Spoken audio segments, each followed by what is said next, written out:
నమస్తే, welcome to magazine story. స్వాతంత్ర దినోత్సవం బ్రిటిష్ బానిస సంఖ్యలను తెంచి స్వేచ్ఛా వాయువులు పీల్చుకున్న రోజు. ఎందరో వీరుల త్యాగ ఫలం ఈ స్వాతంత్రం.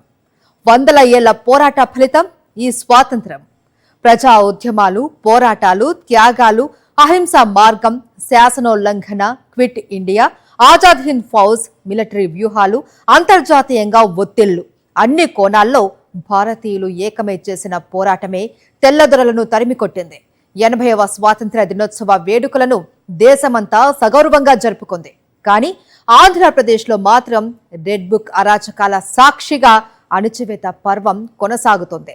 హక్కుల అణచివేత, ప్రశ్నించడమే నేరం, ఏరులై పారుతున్న మద్యం, ఆటవిక పాలన, హత్యలు, అత్యాచారాలు, సామాన్య ప్రజలను వెక్కిరిస్తున్న విద్య, వైద్యం, పచ్చముఠ ఆటవిక పాలన ఆంధ్రప్రదేశ్ని వికాసం నుంచి విధ్వంసంలో నెట్టేస్తోంది.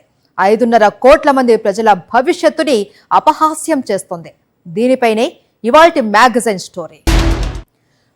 మహా నియంతలే ప్రజా ఆగ్రహం ముందు కొట్టుకుపోయారు. చరిత్ర నిండా ఎన్నో గుణపాఠాలు ఉన్నాయి. వాటి నుంచి పాఠాలు నేర్చుకునే ప్రయత్నం చేస్తే కొత్త నియంతలు ఎందుకు పుట్టుకొస్తారు? నిజమే కదా. ఇప్పుడు ఏపీలో రాజ్యమేలుతుంది పచ్చ నియంతృత్వం. హామీల విషయంలో ప్రజలను మోసం చేసిన పాలకులు, సమర్థ పాలన అందించడంలో విఫలమైన పాలకులు, శాంతి భద్రతలను అదుపు చేయడంలో చేతులెత్తేసిన పాలకులు ప్రదర్శించేది కేవలం పచ్చ నియంతృత్వమే. చంద్రబాబు సర్కార్ కూడా అదే చేస్తుంది. భారత రాజ్యాంగం తమకు ఇచ్చిన హక్కులను ఉపయోగించుకుంటూ ఉన్న పౌరుల్ని చూసి ఆగ్రహంతో రగిలిపోతుంది. తమ అరాచకాల వైపు వేలు చూపిస్తున్న ప్రజలను చూసి అసహనంతో ఊగిపోతుంది. ఎమర్జెన్సీ రోజులను గుర్తు చేస్తూ చీకటి పాలన సాగిస్తోంది. స్వాతంత్ర స్ఫూర్తిని అవహేళన చేస్తూ ఏపీలో అరాచక పాలన సాగుతోంది. దేశమంతా స్వాతంత్ర దినోత్సవ వేడుకల్లో సంబరంలో మునిగిన వేళ 5.5 కోట్ల మంది ఆంధ్రప్రదేశ్ ప్రజలు మాత్రం తమ రాష్ట్రంలో మాత్రం ఎందుకు ఆ స్వాతంత్ర స్ఫూర్తిని అపహాస్యం చేస్తూ పాలన సాగుతోందని ఆవేదన వ్యక్తం చేస్తున్నారు. ప్రజల హక్కులను నిస్సిగ్గుగా కాలరాస్తోన్న పాలకులు ప్రశ్నిస్తే చాలు ఆగ్రహంతో రగిలిపోతున్నారు. మరోవైపు ఎప్పటిలానే పచ్చి అబద్ధాలతో ప్రజలను మభ్యపెట్టే ప్రయత్నం చేశారు చంద్రబాబు. జాతీయ జెండా సాక్షిగా పచ్చి అబద్ధాలు వల్లెవేశారు. జనరంజక జగన్ పాలనపై విషం కక్కారు. 2019 నుంచి 5 ఏళ్ల పాటు ఆంధ్రప్రదేశ్ విధ్వంసానికి గురైందని, వ్యవస్థలు నిర్వీర్యం అయిపోయాయని అసత్యాలు చెప్పారు చంద్రబాబు. తమ పాలనలో మళ్లీ విధ్వంసం నుంచి వికాసం వైపు రాష్ట్రం పరుగులు పెడుతోందన్నారు.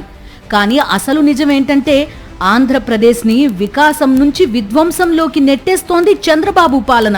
ఎన్నికలకు ముందు సంపద సృష్టించడం ఎలాగో తనకు తెలిసినంతగా దేశంలో మరెవరికీ తెలియదన్న చంద్రబాబు అధికారంలోకి రాగానే ఖజానా ఖాళీ అంటూ హామీలను ఎగ్గొట్టారు. కానీ స్వాతంత్ర దినోత్సవ వేడుకల్లో మాత్రం సంక్షేమం కోసం లక్షల కోట్ల రూపాయలు ఖర్చు చేసినట్టు, ఇచ్చిన హామీలన్నీ అమలు చేసినట్టు పచ్చి అబద్ధాలు ఆడేశారు. సంక్షేమం, అభివృద్ధి సంగతి తర్వాత, కనీసం స్వాతంత్ర దేశంలో 141 కోట్ల మంది ప్రజలు అనుభవిస్తోన్న హక్కులను కూడా ఏపీ ప్రజలు వినియోగించుకోలేకపోతున్నారు. ఎందుకంటే ఆంధ్రప్రదేశ్లో ప్రశ్నించడం నేరం. ఆంధ్రప్రదేశ్లో భావ ప్రకటన స్వేచ్ఛ అనుక్షణం అవమానానికి గురవుతూనే ఉంది. ఆంధ్రప్రదేశ్ ని అరాచక ప్రదేశ్ గా మార్చేసిన చంద్రబాబు అండ్ కో రాష్ట్ర ఇమేజ్ ని సర్వనాశనం చేసేశారు. 5.5 కోట్ల మంది ప్రజల కలలను చిదిమేశారు. ఆశలను ధ్వంసం చేశారు. భవిష్యత్తుని నిర్వీర్యం చేశారు. ఇంత చేసిన తర్వాత కూడా కూటమి సర్కార్కి ఇంకా తృప్తి కలగలేదు. అందుకే రెడ్ బుక్ అరాచకాల్లో మరో దిగజారుడు అధ్యాయం మొదలుపెట్టారు. తప్పుడు కేసులు, అక్రమ అరెస్టులతో చెలరేగిపోతున్నారు. హామీలను తుంగలో తొక్కి, సంక్షేమాన్ని అటకెక్కించి, అభివృద్ధి జాడే లేకుండా చేసి అరాచక పాలనకి తమదైన శైలిలో నిర్వచనం చెబుతూ వచ్చారు. గత 26 నెలలుగా పచ్చముఠా చేస్తోన్న అరాచకాలకు అంతే లేకుండా పోయింది. వాటన్నింటి వైపు వేలెత్తి చూపకుండా ఉండడానికి ఎంచుకున్న మార్గం ప్రశ్నించే గొంతులపై కత్తి కట్టడం. సూపర్ 6 అమలు ఎప్పుడు అని అడగడానికి వీల్లేదు. అడిగితే అక్రమ కేసులు. సంక్షేమం, అభివృద్ధి సంగతేంటని అడగకూడదు. అడిగితే తప్పుడు కేసులు. సోషల్ మీడియా యాక్టివిస్టులు కావచ్చు, ప్రతిపక్షాలు కావచ్చు, సాధారణ పౌరులు కావచ్చు, సామాజిక మాధ్యమాల ద్వారా ప్రభుత్వ అరాచకాలను నిలదీసినా, ప్రశ్నించినా, ఎత్తి చూపినా అంతే సంగతులు. పదుల సంఖ్యలో కేసులు పెట్టడం, అర్ధరాత్రి వచ్చి ఎత్తుకుపోవడం, అరెస్టులు చూపించకుండా కుటుంబ సభ్యులను వేధించడం, థర్డ్ డిగ్రీ ప్రయోగించి హింసించడం, కేసుల మీద కేసులు పెట్టి నీ భవిష్యత్తు అంతా కోర్టులు జైలు చుట్టూ తిరగాల్సి ఉంటుందని బెదిరించడం. గత 26 నెలలుగా ఈ దారుణాలు జరుగుతూనే ఉన్నాయి.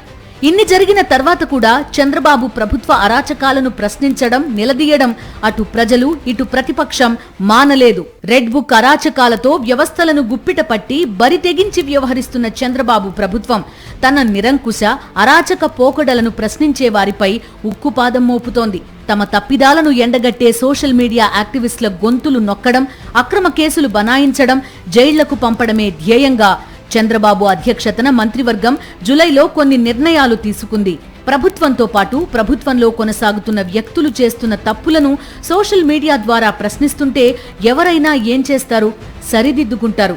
కానీ అందుకు బదులుగా విద్వేషంతో ఆ గళాలు పెగలకుండా చేయడానికి మరింత నియంతృత్వంతో వ్యవహరిస్తున్నారు. సోషల్ మీడియాపై స్పెషల్ టాస్క్ ఫోర్స్ ఏర్పాటు చేసి ప్రశ్నించే గొంతులు నొక్కేసే కుట్రలు వేగవంతం చేశారు. ఎన్నికల హామీలు అమలు లేదు, సంక్షేమం లేదు, అభివృద్ధి లేదు. విచ్చలవిడిగా అప్పులు, అవినీతి. అమరావతి గుదిబండలా తయారైంది. శాంతి భద్రతలు పూర్తిగా క్షీణించిపోయాయి. టీడీపీ గూండాలు చెలరేగిపోతున్నారు.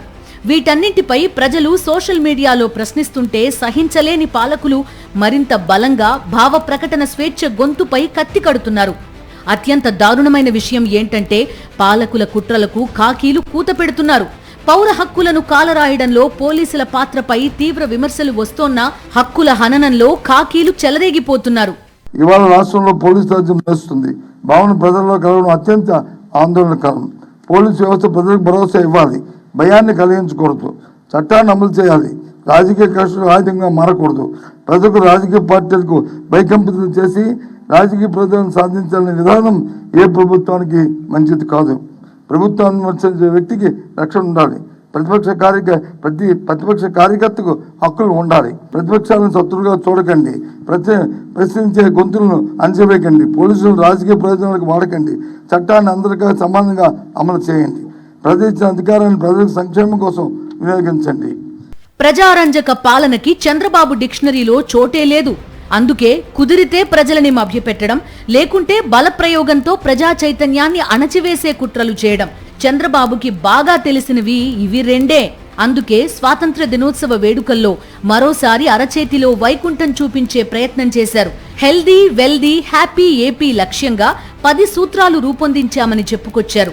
హెల్దీ, వెల్దీ, హ్యాపీ ఏపీ అట.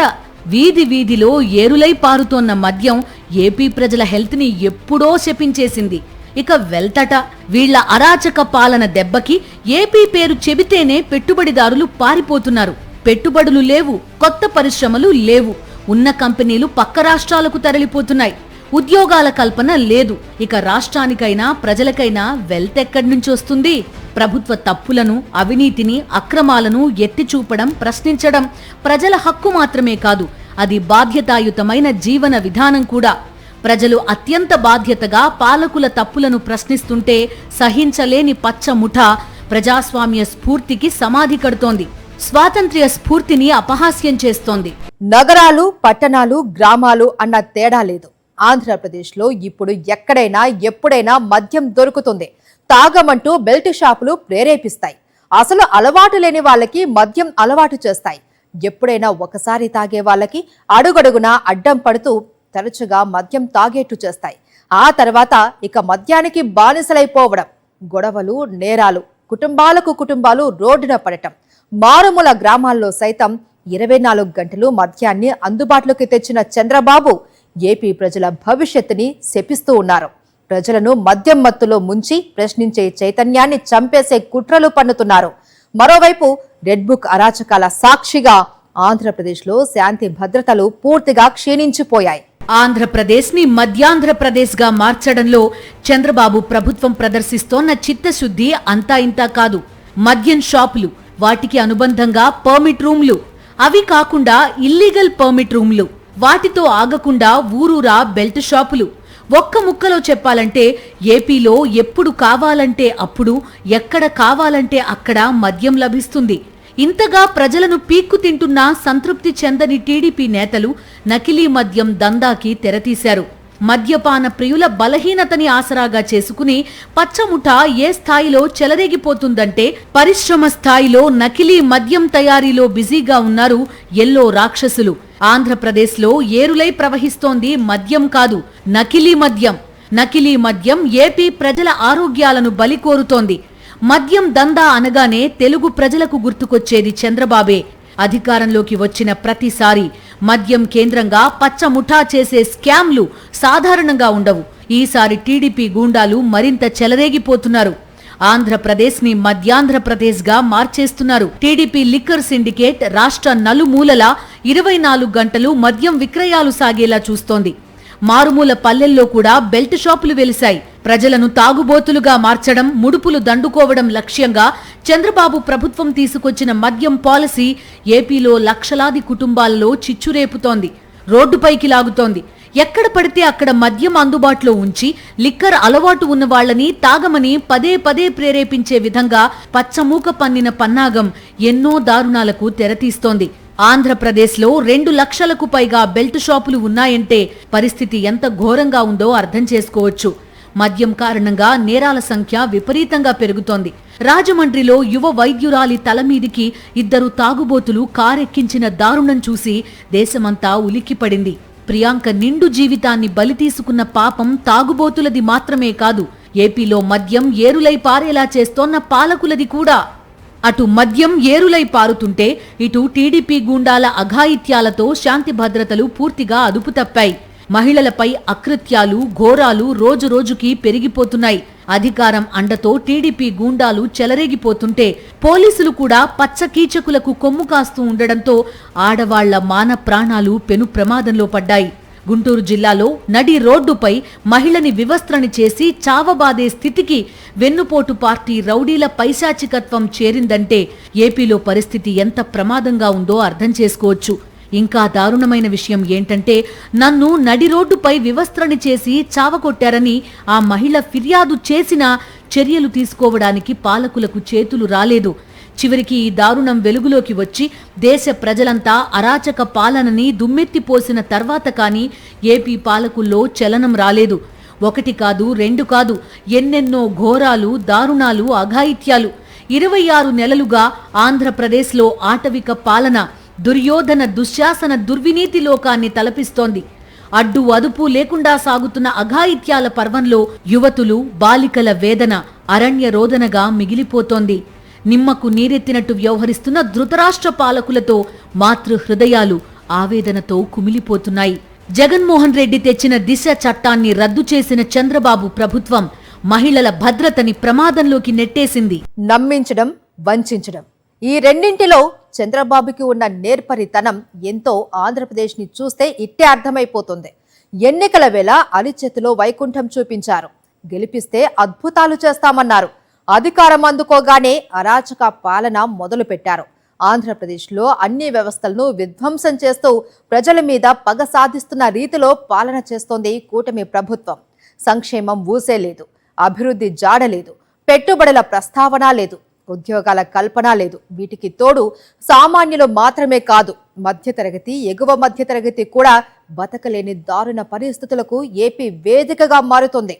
విద్య, వైద్య, వ్యవసాయ రంగాలను లక్ష్యంగా చేసుకొని మరిన్ని కుట్రలు పన్నుతోంది. ఆంధ్రప్రదేశ్లో చంద్రబాబు పాలన మహావిధ్వంసం సృష్టిస్తోంది. ఒకవైపు ఆటవిక పాలనని పరుగులు పెట్టిస్తూ మరోవైపు హెల్దీ, వెల్దీ, హ్యాపీ ఏపీ అంటూ కొత్త డ్రామాలకు తెరతీశారు. వేల కోట్ల రూపాయలు ఆరోగ్యశ్రీ బకాయిలు చెల్లించడం లేదు. ఆరోగ్యశ్రీలో థర్డ్ పార్టీని తీసుకొచ్చే కుట్రలు మొదలుపెట్టారు. ప్రభుత్వ ఆసుపత్రుల్లో మందులు దొరకడం లేదు. భారత హెల్త్ క్యాపిటల్ ఆంధ్రప్రదేశ్. 26 నెలల క్రితం వరకు ఈ స్థాయిలో వెలిగిపోయింది ఏపీ. వైద్య రంగంలో జగన్మోహన్ రెడ్డి తీసుకొచ్చిన విప్లవాత్మక మార్పులు చూసి దేశమంతా అబ్బురపడింది. అలాంటి ఆంధ్రప్రదేశ్ 26 నెలల్లో అనారోగ్య ప్రదేశ్గా మారిపోయింది. ప్రభుత్వ వైద్య రంగాన్ని నిర్వీర్యం చేయడానికి నానా కుట్రలు పన్నుతోన్న పాలకులు కొత్త ప్రభుత్వ మెడికల్ కాలేజీల మీద పడ్డారు. జగన్ తీసుకొచ్చిన 17 ప్రభుత్వ వైద్య కళాశాలల్లో 10 మెడికల్ కాలేజీలను ప్రైవేటీకరణ చేయడానికి రంగం సిద్ధం చేసింది చంద్రబాబు ప్రభుత్వం. పేద మధ్యతరగతి ప్రజలు వైద్య విద్యని అభ్యసించడానికి వీల్లేదన్నదే పచ్చముఠా సిద్ధాంతం. ఇలా అన్ని రకాలుగా అత్యాధునిక ఉచిత వైద్యాన్ని, వైద్య విద్యని ప్రజలకు దూరం చేస్తోన్న చంద్రబాబు ఇంకోవైపు హెల్దీ ఏపీ అంటూ మోసం చేస్తున్నారు. వైద్యం విషయంలోనే కాదు, విద్య విషయంలోనూ చంద్రబాబు ప్రభుత్వ అరాచకాలు ఆంధ్రప్రదేశ్ ప్రజలకు శాపంగా మారాయి. లక్షల మంది పేద విద్యార్థులకు అంతర్జాతీయ స్థాయి ప్రమాణాలతో కూడిన విద్యని అందిస్తూ జగన్మోహన్ రెడ్డి మొదలుపెట్టిన మహా విద్యా యజ్ఞంపై విషం చిమ్ముతూనే ఉంది. రాష్ట్ర విద్యార్థుల భవిష్యత్తు ఉజ్వలంగా ఉండాలన్న సత్సంకల్పంతో విద్యారంగంలో జగన్ అనేక సంస్కరణలు అమలు చేస్తే ఆయన మీద అక్కసుతో పేద విద్యార్థుల భవిష్యత్తును అంధకారంలోకి నెట్టేస్తోంది చంద్రబాబు ప్రభుత్వం. పాఠశాల విద్యను తిరోగమనం బాట పట్టిస్తోంది. ఉన్నత విద్యను నిర్వీర్యం చేస్తోంది. ఇందులో భాగంగా జగన్ అమలు చేసిన ఒక్కో అంశానికి స్వస్తి చెబుతూ వచ్చారు అటు ముఖ్యమంత్రి చంద్రబాబు, ఇటు విద్యాశాఖ మంత్రి లోకేష్. తండ్రి కొడుకులిద్దరూ కలిసికట్టుగా సర్కార్ బడులను విధ్వంసం చేసి పారేస్తున్నారు. ఇందులో భాగంగానే టోఫెల్, ఐబీ బోధన, సిబిఎస్ఈ బోధనకు ఇప్పటికే చరమగీతం పాడేశారు. తల్లికి వందనం, ఫీజు రియంబర్స్మెంట్, వసతి దీవెన విషయంలోనూ తీరని ద్రోహం చేస్తోన్న పాలకులు ప్రభుత్వ పాఠశాలల పీక నొక్కేయడానికి పన్నాగాల మీద పన్నాగాలు పన్నుతున్నారు. ఒకవైపు ఏపీ పేరు చెబితే పెట్టుబడిదారులు పారిపోతున్నారు. మరోవైపు ప్రభుత్వ ఆస్తులను, సంస్థలను పచ్చ బినామీలకు పందేరం చేయడానికి చంద్రబాబు ప్రభుత్వం తహతహలాడిపోతోంది. అదే సమయంలో ఎప్పటిలానే పెట్టుబడులు కేంద్రంగా పచ్చి అబద్ధాలు ప్రచారం చేస్తూ ప్రజలకు అడ్డంగా దొరికిపోతూనే ఉన్నారు. రాష్ట్రానికి లక్షల కోట్ల రూపాయల పెట్టుబడులు వచ్చేస్తున్నాయి, భారీ పరిశ్రమలు వచ్చేస్తున్నాయని గత 26 నెలలుగా ఊదరగొడుతూ వచ్చారు. చివరికి జరుగుతోందేంటి? పెట్టుబడులు రావడం కాదు కదా, ఉన్న పరిశ్రమలను కాపాడుకోవడంలోనూ చంద్రబాబు ప్రభుత్వం విఫలమవుతోంది. ఉద్యోగాల కల్పనలో పూర్తిగా చేతులెత్తేసింది. పెట్టుబడులు వద్దు, ప్రభుత్వ ఆస్తుల పందేరమే ముద్దు అంటూ ప్రజల చేతిలో చిప్ప పెట్టేస్తోంది చంద్రబాబు ప్రభుత్వం. ఇలా అన్ని కోణాల్లో ఆంధ్రప్రదేశ్లో మహా విధ్వంసం సృష్టిస్తూ హెల్దీ, వెల్దీ, హ్యాపీ ఏపీ అంటూ చంద్రబాబు చేస్తోన్న వెటకారం చూసి 5.5 కోట్ల మంది ప్రజలు ఆగ్రహంతో రగిలిపోతున్నారు. ఇది వాల్టి మ్యాగజైన్ స్టోరీ. మరో ఇంట్రెస్టింగ్ టాపిక్ తో మళ్ళీ కలుద్దాం. అంతవరకు స్టే ట్యూన్ టు సాక్షి.